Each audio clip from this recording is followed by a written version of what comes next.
ngayon, hindi tayo papatalo kaya sa mga pagpapapet ang world class po. Talent na yan, i-reflect sa atin ang ating fave bunso ngayon na nasa Antipolo, Mama Chick. Maui, bida mo na ang kasama mo dyan, OG.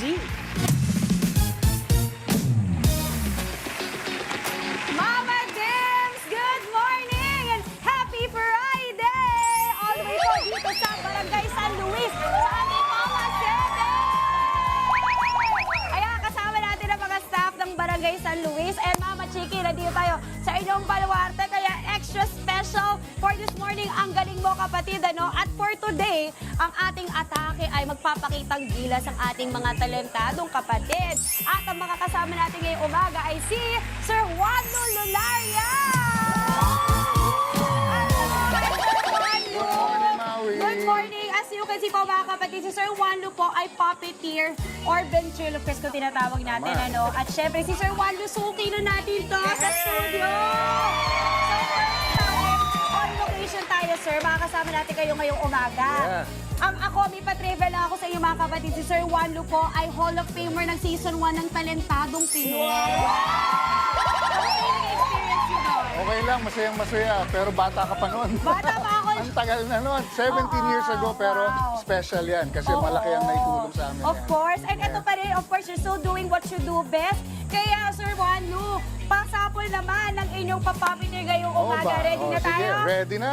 Okay, ladies and gentlemen, Sir Juan Lu Lunaria! Good morning, kapatid. Juan Lu po, isang puppeteer. Kasama ko si Baby Brian. Bumati ka. Ay, hello po. Good morning, kapatid. Good morning, kapatid. Teka, sino ka? Anong sino ko?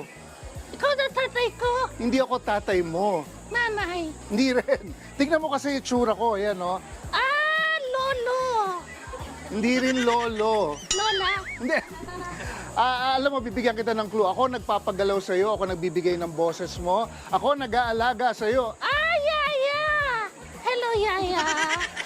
Hindi yaya, puppeteer. At nandito tayo ngayon sa Barangay San Luis, Antipolo City, kasama ang ating mga daycare teachers at ang ating mga kagawad ng Barangay San Luis. Mga kagawad! At syempre, ang ating barangay captain, si Kapitan Chris, dahil tuturuan natin silang mag-puppet gamit ang puppet bahay. Kaya punta na tayo dito. Ayan. Sir, gusto ko matutunan yan, Sir Juan Lu. May nabanggit ka nga, ang bago mong ginagawa itong puppet bahay. So, mga kapatid, may experience natin kung paano ba magpagalaw ng puppet. Actually, itong ginagawa nyo is a really fun form, no? For entertainment. For the kids lalo Yes, na. yes, So, yes. ito na. Meron na tayong hawak na puppet. Kasama natin si Sir Chris. Hi po, sir. Okay, dalawa tayong tutulungan, ano? Or tuturuan. Yan, go Si inside. Eli. Eli is helping Eli me. is here also. Tutulungan tayo ni Eli, yung anak ni Sir Juan Lu. Okay, ano po tawag sa puppet ko na to? Hand puppet, ito si Salaginto. Sa lagin to. At saka naman si Kapitan, ang hawak niya si Salagubang. Sa lago ba? Kung familiar kayo nung bata pa kayo, yung dalawang puppet na sigat, si Sitsiritsi, Talibangbang. Yes, yes. Tinuloy lang natin yung kanta, Salaginto, Salagubang. Okay, sige. So, Ayan. paano po yung unang steps ng pagpapapit? Una, Miss Maui, yung puppet mo dapat nakatingin. Nakatingin. Ayan, Okay. kap-kap, dapat nakatingin sa audience or sa camera. Okay. Tapos, Asaya. you open the mouth of your puppet by the syllable. Hello. Hello. Hello. You Hello. yan. Ayan. Kapitan, ang Hello. galing. Miss Maui, very good. Tapos, Hello. medyo gagalaw-galaw niya yung ulo, ganyan. Okay.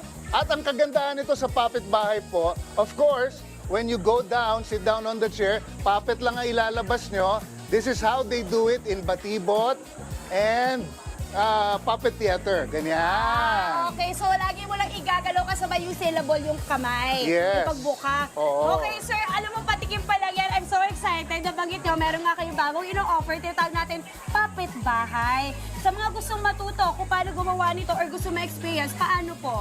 Ang puppet bahay po ay kontakin nyo lang kami. We're on social media. Ito po ay designed for kiddie parties and events.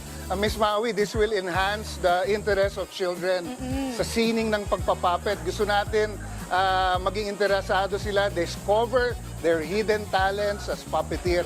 At malay natin, sila na ang mga susunod na Philippine Ambassadors of Puppetry.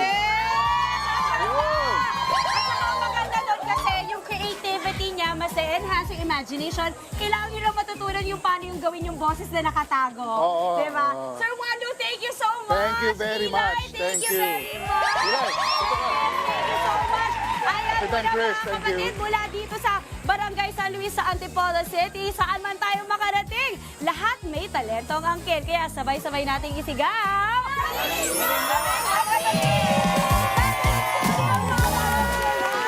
Sir Waldo, and now then, that is it para sa ating another Yes Viernes Morning. Happy birthday sa aking prod admin na si Yes, Mara! Happy birthday to ni Madam AI. Happy birthday to Madam AI. Kita-kits tayo sa Lunes. Ito po ang inyong paboritong kasama sa umaga.